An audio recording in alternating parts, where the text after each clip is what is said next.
പാട്ട് തീർന്നിട്ടും പരസ്പരം നോക്കി നിൽക്കുകയാണവർ. ഇരുവരുടെയും കണ്ണുകളിൽ പ്രണയം നുരഞ്ഞു പൊങ്ങി. അവരുടെ ആ നിൽപ്പ് ജെറി ക്യാമറയിൽ പകർത്തി. ലൈറ്റ് ഓണായിട്ടും അവർ ഞെട്ടലോടെ ചുറ്റും നോക്കി. സദസ്സിലിരുന്നവർ കൈകൾ കൊട്ടിയും വിസിലടിച്ചും സന്തോഷം പ്രകടിപ്പിച്ചു. റാഹേലും റീത്തയും ജേക്കബും പരിസരം മറന്ന് ചിരിച്ചു. എന്നാ ജോർജ് നിറഞ്ഞ കണ്ണുകൾ ആരും കാണാതെ തുടച്ചു നീക്കി. ആ സമയം അത്രയും അവരെ നോക്കി നിന്ന സോഫിക്ക് ജെറിയോടൊത്ത് ഡാൻസ് ചെയ്യാൻ കൊതി തോന്നിപ്പോയി. അല്ല, ഇതിപ്പോ എന്താ പെണ്ണെ ഇങ്ങനെ ഒരു പൂതി? ഇഷാനും ജാൻവിയും കപ്പിൾസാ. അവർ ചെയ്ത കയ്യടി. നീയോ? നീ വല്ല വേണ്ടാതീനവും കാണിച്ച ചെകിട്ടത്താകുവടി, ഓർത്തോ. അവളുടെ മനസ്സ് തന്നെ ആഗ്രഹത്തിന് കടിഞ്ഞാണിട്ടു. വളരെ നാളുകൾക്ക് ശേഷം ജാൻവിയുടെ മുഖത്ത് കണ്ട തെളിച്ചം റീത്ത നിറഞ്ഞ മനസ്സോടെ നോക്കി നിന്നു. അവർ സ്നേഹത്തോടെ ജോർജിനെ നോക്കി. ജോപ്പ, എന്താ മോളെ? കണ്ടോ ജോപ്പ എൻ്റെ കുഞ്ഞിനെ? അവളുടെ മുഖത്തെ ആ സന്തോഷത്തിന് കാരണം ജോപ്പനാ. നീ എന്താ കൊച്ചി പറയുന്നേ? അവരുടെ ഉള്ളിലെ സ്നേഹം കളങ്കമില്ലാത്തതാ. അതാ ആ കൂടിച്ചേരലിന് കാരണമായത്. അല്ലാതെ ഞാൻ എന്നാ ചെയ്തെന്നാ? ജെറിയുടെയും ഇഷാന്റെയും പെർഫോമൻസ് ആണ് അടുത്തത് എന്ന് അനൗൺസ് വന്നതും അവർ അവിടേക്ക് ശ്രദ്ധ തിരിച്ചു. ഒരു മധുരക്കിനാവിൻ എന്ന പാട്ടിന് ചുവട് വയ്ക്കുന്ന അവരെ നോക്കി എല്ലാവരും ചിരിച്ചു. അവർ ഒരമ്മ പെറ്റ മക്കളല്ലെന്ന് പറഞ്ഞ ആരും വിശ്വസിക്കില്ലെന്ന് റീത്തയ്ക്ക് തോന്നി. അവർക്ക് ജെറിയോട് അത്രമാത്രം വാത്സല്യം തോന്നി. പ്രോഗ്രാമുകൾ കഴിഞ്ഞ് എല്ലാവരും ഭക്ഷണം കഴിച്ച് പിരിഞ്ഞുപോയി. ആ സമയം ഒരു ടേബിളിൽ കുടുംബം ഒത്തുകൂടി. സന്തോഷം നിറഞ്ഞ നിമിഷം. പരസ്പരം സംസാരിച്ചും ഡാൻസിൻ്റെ അഭിപ്രായം പറഞ്ഞും അവർ ചിരിയോടെ ഭക്ഷണം കഴിച്ചു. എടാ ശ്യാമു, എനിക്കിപ്പോൾ എന്ത് സന്തോഷമാണെന്നറിയോ നിനക്ക്? എടാ, നിനക്ക് മാത്രമല്ല എനിക്കും. ഞാനിതൊന്നും സ്വപ്നത്തിൽ പോലും കരുതിയില്ല, അറിയോ? അവൻ ജാൻവിയെ നോക്കി പറഞ്ഞു. അവൾ നാണത്തോടെ തല കുനിച്ചു പിടിച്ചു. അയ്യടി, ഒരു നാണക്കാരി! ഇത്രയാളുകളുടെ മുന്നിൽ വെച്ച് ഇഷാനെ കെട്ടിപ്പിടിക്കുമ്പോൾ എവിടെ പോയി നിന്റെ ഈ നാണം? സോഫി അവളുടെ കാതിൽ ചോദിച്ചു. ഒന്ന് പോടി. ജാൻവി അവളുടെ കാലിലൊന്ന് പിച്ചി. ഹാ, വേദനിച്ചു. അവൾ തടവി വിട്ടു. ജോർജ് ഏവരുടെയും സന്തോഷം നോക്കിക്കാണുകയാണ്. തൻ്റേത് ഒരു സന്തുഷ്ട കുടുംബമാണെന്നത് അയാളുടെ മനസ്സ് നിറച്ചു. നമുക്കിന്ന് ഇവിടെ കൂടാം, അല്ലേ വല്യപ്പച്ച? അതേടാ മോനെ, എന്തായാലും ഇവരുടെ മണിയറ ഇവിടെയല്ലേ ഒരുക്കിയത്. ഒറ്റയ്ക്ക് വിടാൻ മനസ്സനുവദിച്ചില്ല. അതാ പ്രോഗ്രാം ഇവിടെ വെച്ച് മതിയെന്ന് തീരുമാനിച്ചത്. ഇനിയിപ്പോൾ 2 ദിവസം ഇവിടെ കൂടാം, പിന്നെ നമുക്കങ്ങ് പോവാം. പിള്ളേരിനി ഇവിടെ കഴിയട്ടെ. എന്താ ജേക്കബ്, എന്താ നിന്റെ അഭിപ്രായം? എൻ്റെ പൊന്നപ്പച്ച, എല്ലാം എൻ്റെ അപ്പച്ചൻ തീരുമാനിച്ചാൽ മതി. എൻ്റെ തലയിൽ ഇപ്പം ഇതൊന്നും കയറില്ല. അതെന്താടാ? അത് പിന്നെ റാഹേൽ അയാൾക്കൊരു നുള്ളു വെച്ചു കൊടുത്തു. ഹാ, എന്താടി? അയാൾ കണ്ണുരുട്ടി. എൻ്റെ അപ്പച്ച, അച്ചായന് വട്ട. 2 ദിവസമായി തുടങ്ങിയിട്ട്. എന്നതാടാ പ്രശ്നം? അതല്ല അപ്പച്ച, നമ്മൾ ഇന്ന് കെട്ടും നടത്തി, പാർട്ടി നടത്തി. രാവിലത്തെ ആ സംഭവം സണ്ണിച്ചനെങ്ങാനും അറിഞ്ഞ പുല്ല്. അതാണോ കാര്യം? എടാ, മക്കളെ തല്ലി നല്ല ചൊല്ലു കൊടുത്ത് വളർത്തിയില്ലേ, നാട്ടാര് തല്ലിക്കൊല്ലും. അതവനൊന്ന് ബോധ്യപ്പെടും, അത്രേ സംഭവിക്കൂ. അതിനപ്പുറം ഒന്നിനും അവൻ വരികയില്ല. നീ സമാധാനിക്ക്. സോഫി എണീറ്റ് പോയതും ജെറിയുടെ കണ്ണുകൾ അവളുടെ പിന്നാലെ പാഞ്ഞു. ചെല്ല് ചെല്ല്, ഇവിടെ പോ, ആരും ശ്രദ്ധിക്കില്ല. ഇഷാൻ അവൻ്റെ കാതിൽ പറഞ്ഞതും ജെറിയും കഴിപ്പ് മതിയാക്കി എണീറ്റു. ജാൻവി ഇഷാനെ നോക്കി. ഇച്ച, ഇതെപ്പോൾ തുടങ്ങി? കുറച്ചായി. കള്ളിപ്പെണ്ണ്, ഇതുവരെ എന്നോടൊന്നും പറഞ്ഞിട്ടില്ല. ആ, അവനും ആദ്യമൊന്നും പറഞ്ഞില്ല. പിന്നെ ഞാൻ അങ്ങോട്ട് ചോദിച്ചു, അപ്പോഴാ മനസ്സ് തുറന്നത്. ജെറി പാവല്ലേ ചാ, പക്ഷേ വല്യപ്പച്ചന് ഇഷ്ടമാകൂ എന്നാ പേടി. അവൻ്റെ ഒരിഷ്ടത്തിനും വല്യപ്പച്ചനെതിരെ നിൽക്കില്ല ജാനു. അവൾ എന്തോ ഒന്ന് ആലോചിച്ചു. അതെ, ഈ തലയിൽ ഇപ്പം അതൊന്നും കയറ്റി ടെൻഷനാകണ്ട. ഇന്ന് നടക്കാനിരിക്കുന്ന നമ്മുടെ ഫസ്റ്റ് നൈറ്റിനെ കുറിച്ച് മാത്രം എൻ്റെ കൊച്ചിപ്പ് ഓർത്താൽ മതി കേട്ടോ. അവൻ്റെ അടക്കിയുള്ള ആ പറച്ചിൽ കേട്ട് അവളുടെ കിളി പറന്നു. എന്താടി മിഴിച്ചു നോക്കുന്നേ? കുറേയായി ഞാൻ കാണാൻ കൊതിച്ചതൊക്കെ ഇന്ന് ഞാൻ കണ്ണിറയെ കാണുന്നുണ്ട്. എന്നിട്ട് എന്താടാ ഒരു കാര്യം സംസാരിച്ചുകൊണ്ടിരിക്കുമ്പോൾ ഇരുന്ന് പിറുപിറുക്കുന്നേ? ഹേയ്, ഒന്നുമില്ല വല്യപ്പച്ച, ഇഷാൻ ഇളിച്ചു. കൈ കഴുകി തിരിഞ്ഞ സോഫി ജെറിയെ ഇടിച്ചു. പെട്ടെന്ന് അവളുടെ മുഖം മാറി. എന്താടാ, എന്നോട് എന്തേലും പറയാനുണ്ടോ? അവൾ തല വിലങ്ങനെ ചലിപ്പിച്ചു. എനിക്കങ്ങനെ തോന്നി, അതാ ഞാൻ പിന്നാലെ വന്നത്. അവൻ വാഷ് ചെയ്തിട്ട് അവളുടെ നേരെ തിരിഞ്ഞു. ഇന്ന് ഇങ്ങനെയൊക്കെ നടക്കുമെന്ന് ഞാൻ കരുതിയില്ലടാ. ശ്യാമുവിൻ്റെ സന്തോഷം കണ്ടപ്പോൾ എനിക്കെന്ത് സന്തോഷമായെന്നറിയോ? കുഞ്ഞിലേ അവൻ വാശിക്കാരനാ, പക്ഷേ സ്നേഹിച്ചാലുണ്ടല്ലോ ജീവൻ കളഞ്ഞ് സ്നേഹിക്കും. കണ്ടില്ലേ അവനെ?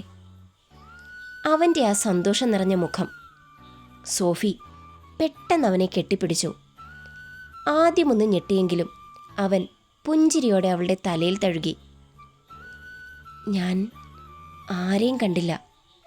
ഞാൻ കണ്ടത് എൻ്റെ ജെറിച്ചായനെ മാത്ര. അവരുടെ സന്തോഷത്തിൽ മതി മറന്നു നിൽക്കുന്ന എൻ്റെ ജെറിച്ചായനെ. അപ്പോഴുണ്ടല്ലോ എനിക്ക് ഓടി വന്ന് കെട്ടിപ്പിടിച്ച് ഉമ്മകൾ കൊണ്ട് മൂടാനാ തോന്നിയേ. അവൾ അത് പറയുമ്പോൾ അവൻ്റെ ഹൃദയം സന്തോഷത്തിൽ കുതിച്ചു.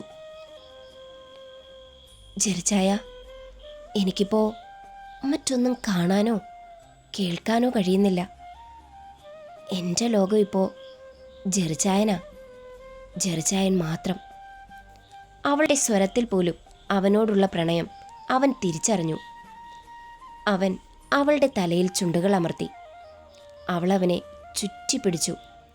അങ്ങനെ തന്നെ മിഴികൾ ഉയർത്തി അവനെ നോക്കി. അവളുടെ മിഴികളിൽ അവനോടുള്ള അടങ്ങാത്ത പ്രണയം. അവൻ അവളുടെ മുഖം കൈകളിലെടുത്തു. അവൾ അവൻ്റെ ഇരു കണ്ണുകളിലും പിടച്ചിലോടെ മാറി മാറി നോക്കി. അവൻ്റെ കണ്ണുകൾ അവളിൽ ഓടി നടന്നു. അവസാനം അതെത്തി നിന്നത് അല്പം വിടർന്ന വിറയ്ക്കുന്ന അവളുടെ ചുണ്ടുകളിലാണ്. ജെറി മെല്ലെ മുഖം താഴ്ത്തി.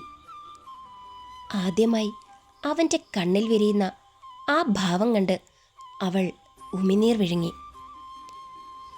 തല അല്പം ചിരിച്ചു പിടിച്ച് തൻ്റെ ചുണ്ടിനെ ലക്ഷ്യം വെച്ച് വരുന്ന ജെറിയെ നോക്കി അവൾ കണ്ണുകൾ മെല്ലെ അടച്ചു. അവൻ്റെ ചുണ്ട് തന്നിൽ സ്പർശിച്ചതും അവൾ അറിയാതെ കാലിൽ കുത്തി ഒന്നുയർന്നു. അവളുടെ കരങ്ങൾ അവൻ്റെ ഷോൾഡറിൽ മുറുകി.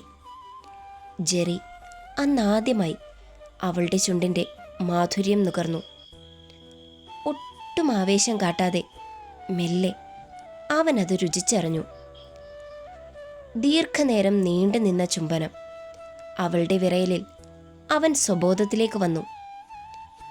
അവൻ കണ്ണുകൾ തുറന്ന് ശ്വാസമെടുക്കാനായി പാടുപെടുന്ന സോഫി. അവൻ പെട്ടെന്നവളെ ചുണ്ടിൽ നിന്നും മോചിപ്പിച്ചു. അവൾ ശ്വാസം ആഞ്ഞു വലിച്ചു. അയ്യോ മോളെ, സോറിടാ. അവൻ വേഗം അവളെ തന്നിലേക്ക് ചേർത്ത് പിടിച്ച് പുറം ഭാഗം തടവിക്കൊടുത്തു. അപ്പോൾ അവനും കിതച്ചു പോയിരുന്നു. അവൻ്റെ നെഞ്ചിൽ ചാരി നിന്ന് കിതയ്ക്കുമ്പോൾ ആദ്യമായി അറിഞ്ഞ അനുഭൂതിയിൽ ആ പെണ്ണ് തരളിതയായിരുന്നു. അവളുടെ മുഖം ചുവന്നു പോയിരുന്നു. ശരീരമാസകലം രോമക്കൊടികൾ എണീറ്റ് നിന്നിരുന്നു. അവൾക്ക് അവൻ്റെ മുഖത്തേക്ക് നോക്കാൻ ലജ്ജ തോന്നി.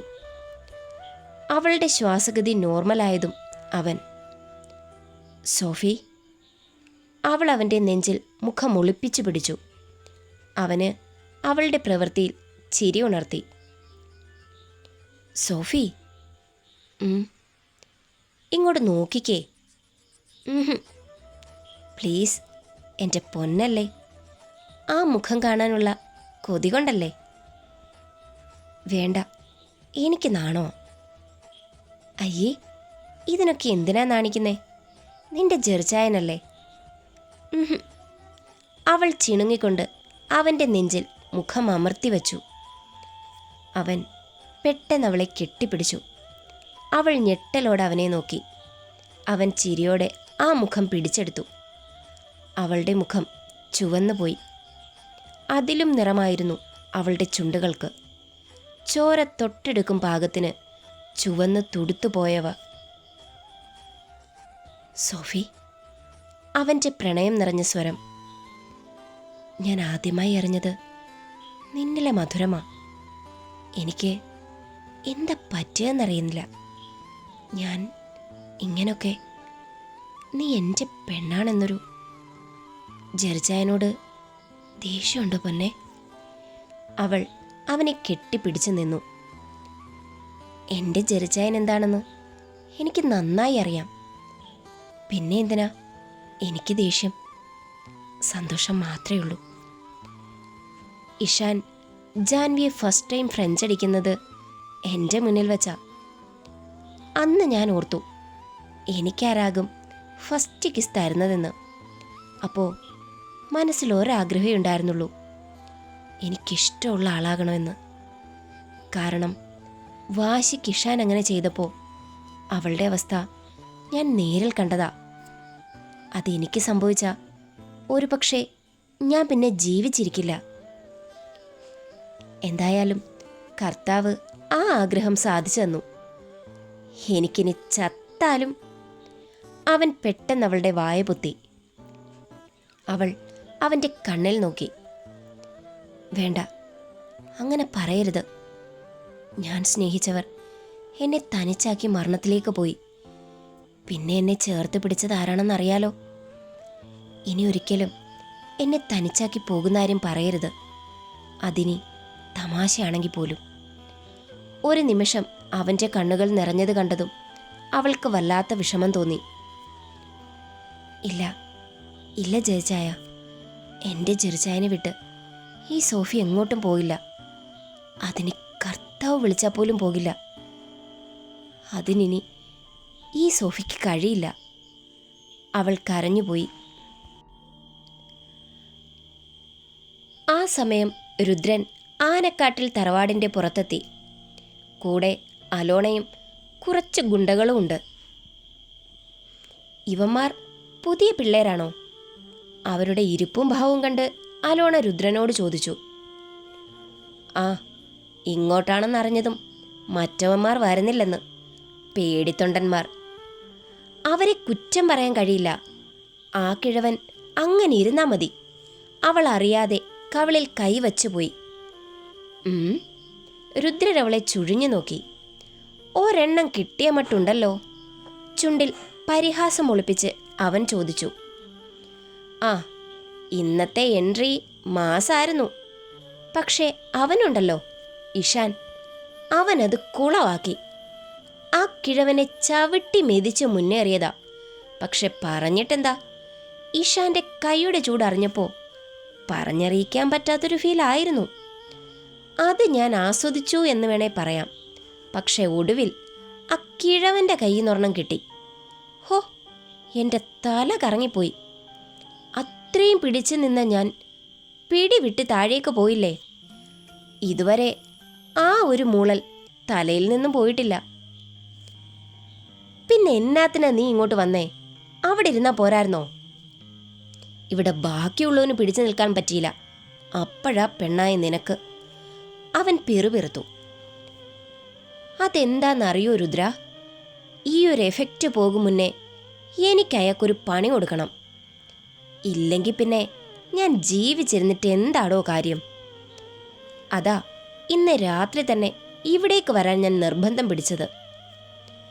സംസാരിച്ച് നിൽക്കാൻ സമയമില്ല, വാ നമുക്ക് ചാടാം. അതിനു മുന്നേ ഒരു പണിയുണ്ട്. ഡാ, ആ പൊതിയിങ്ങെടുത്തേ. ഓപ്പൺ ജീപ്പിലിരുന്ന ഒരുവൻ രുദ്രന് നേരെ ഒരു പൊതി എറിഞ്ഞു കൊടുത്തു. ഇതെന്താ? അവളുടെ കണ്ണുകൾ ഇടുങ്ങി. ഇതോ, ഇത്തിരി ബീഫാ. ബീഫോ? ഇതെന്തിനാ ഇപ്പോ? പൊറോട്ടയും കൂട്ടി കഴിക്കാൻ. എടി കൊച്ചേ, ഇവിടെ ഒരു യമണ്ടം പട്ടിയുണ്ട്. അതെന്നെ കടിച്ചിട്ട് ഞാൻ ചില്ലറ ഇഞ്ചക്ഷൻ അല്ല എടുത്തു കൂട്ടിയത്. ഇനിയും അതിൻ്റെ അണ്ണാക്കിലോട്ടാ പോകാൻ പോണേ.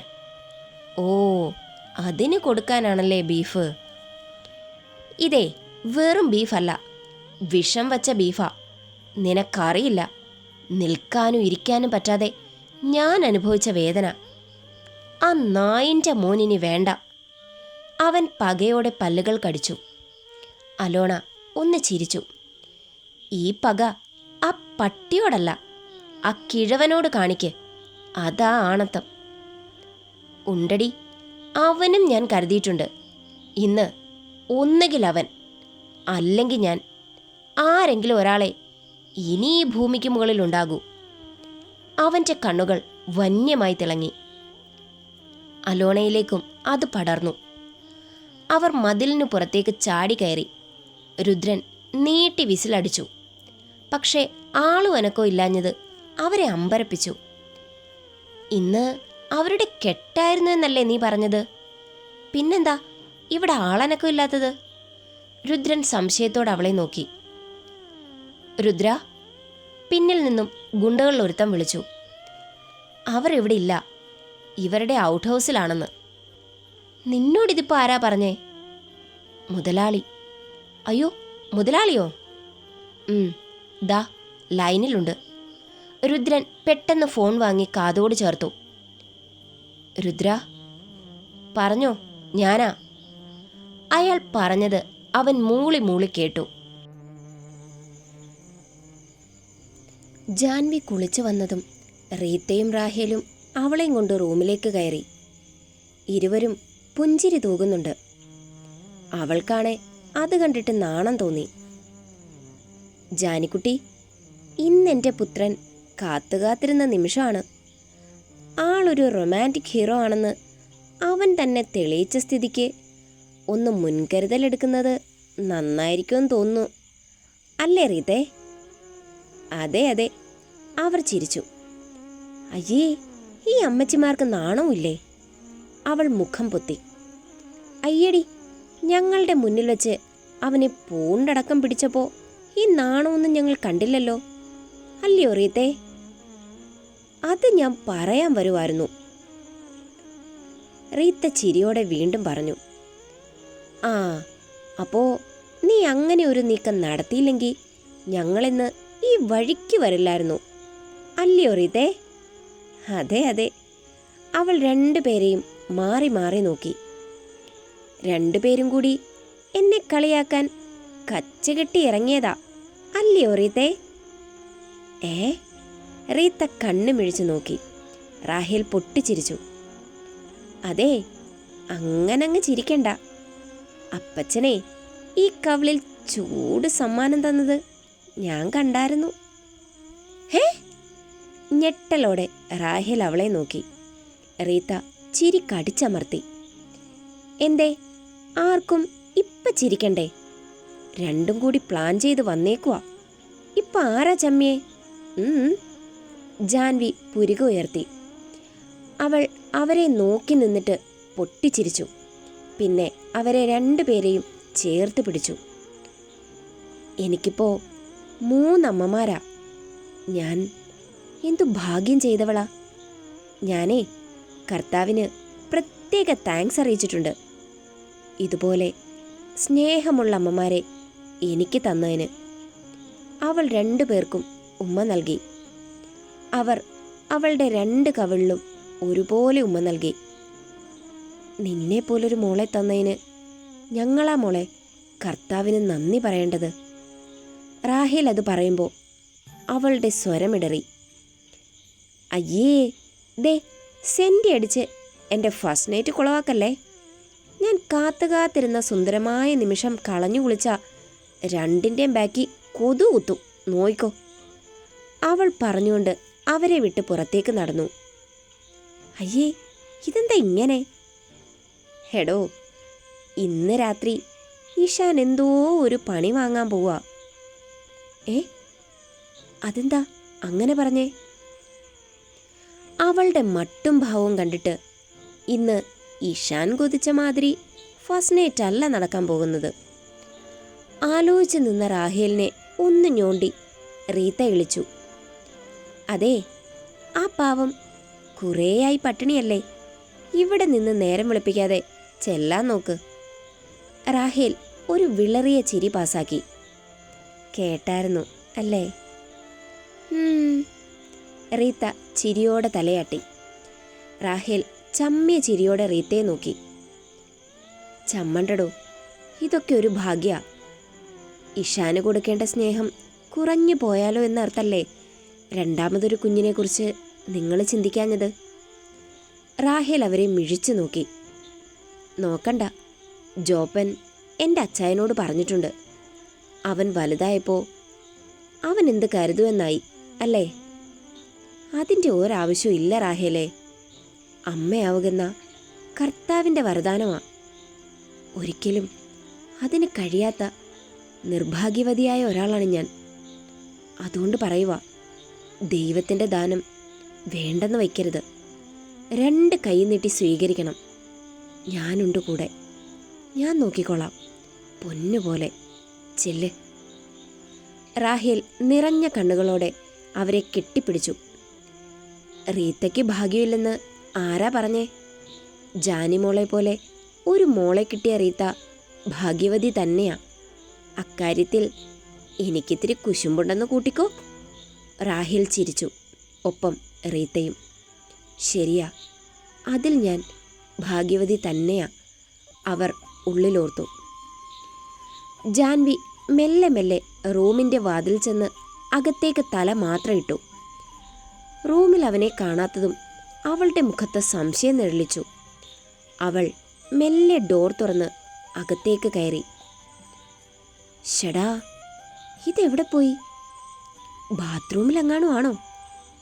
അവൾ 2 ചുവട് മുന്നിലേക്ക് വച്ചതും പിന്നിൽ നിന്നും 2 കൈ അണിവയറ്റിലേക്ക് കൂർന്നു വരുന്നത് അവൾ അറിഞ്ഞു. അവളുടെ ചുണ്ടിൽ പുഞ്ചിരി വിരിഞ്ഞു. അവളെ അങ്ങനെ പൊക്കിയെടുത്തുകൊണ്ട് അവൻ ബാക്കിലേക്ക് നീങ്ങി ഡോർ ലോക്കിട്ടു. അവളെ നിലത്തേക്ക് നിർത്തി മുഖം കൊണ്ട് മുടി വകഞ്ഞു മാറ്റി പിൻകഴുത്തിൽ ചുണ്ടുകൾ അമർത്തി. ഇച്ഛാ, അവൾ കുറുകിപ്പോയി. അവൻ്റെ ശ്വാസത്തിന് പോലും വല്ലാത്ത ചൂടായിരുന്നു. അവൻ്റെ മുഖം നീങ്ങുമ്പോൾ അവൾ പിടച്ചിലോടെ തിരിയാൻ ശ്രമിച്ചു. അവൻ അവളെ തിരിച്ചു നിർത്തി. കഴുത്തിൽ ഉമ്മകൾ കൊണ്ട് മൂടി മെല്ലെ മെല്ലെ തിരിച്ചു നിർത്തി. അവളുടെ മുഖത്തേക്ക് നോക്കി. ജാനു. പെട്ടെന്നാണ് പുറത്തുനിന്ന് വലിയൊരു ഒച്ച കേട്ടത്. അവർ ഞെട്ടിപ്പോയി. വീണ്ടും അതേ ശബ്ദം. ഇഷാന്റെ നെഞ്ചിൽ അപായമണി മുഴങ്ങി. അവൻ വേഗം ഡോർ തുറന്നു. ജാനു, നീ പുറത്തു വരരുത്. ഇച്ച നിൽക്ക്. പേടിയോടെ അവൾ അവൻ്റെ പിന്നാലെ പാഞ്ഞു. മോളെ. റീത്തയുടെ പരിഭ്രമിച്ച സ്വരം. അവൾ ഓടി വന്നവരെ കെട്ടിപ്പിടിച്ചു. മോളെ. റാഹേലും ജേക്കബും ഓടി വന്നു. ശ്യാമു. ജെറി വാതിലിലേക്ക് ഓടി. സോഫി എവിടെ? ജാൻവി വേഗം അകത്തേക്കും പോയി. അപ്പച്ചൻ എവിടെ? ജേക്കബ് പരിഭ്രാന്തനായി. ആരോ ഒരാൾ പറന്നു വീഴുന്നത് കണ്ടതും അവർ ഞടുങ്ങിപ്പോയി. അവൻ്റെ നെഞ്ചിലേക്ക് പറന്നിറങ്ങിയയാൾ ജോർജ്. മക്കളെ, തുടങ്ങിക്കോടാ. ഒരെണ്ണം ഈ കോമ്പൗണ്ട് വിട്ട് പുറത്തു പോകരുത്. ഇഷാനും ജെറിയും മുറ്റത്തേക്ക് പറന്നിറങ്ങി. ഹായ് ഫ്രണ്ട്സ്, ഇപ്പം സമയം 12:10. എല്ലാവരും ഉറക്കമായോ? ഞാനിവിടെ എഴുത്തും എഡിറ്റിങ്ങും ഒക്കെയാണ്. ഞാനൊരു കാര്യം ആവശ്യപ്പെട്ടാൽ സാധിച്ചു തരുമോ കൂട്ടുകാരെ? നമുക്ക് ന്യൂ ഫ്രണ്ട്സ് വന്നിട്ടുണ്ട്. അവരെ നമുക്ക് കാണണ്ടേ? അവർക്ക് നിങ്ങളെയും കാണണ്ടേ? അതിനായി ഈ സ്റ്റോറി കേൾക്കുന്ന എല്ലാവരും നാളെ കമൻറ്റും ലൈക്കും ചെയ്യണം. എഴുതാൻ മടിയുള്ളവർ ഒരു ഇമോജിയെങ്കിലും ഇടണം പ്ലീസ്. നിങ്ങളുടെ തീർത്ഥയ്ക്ക് വേണ്ടിയല്ലേ. എൻ്റെ ചങ്കും കർളും ഒക്കെയല്ലേ നിങ്ങൾ.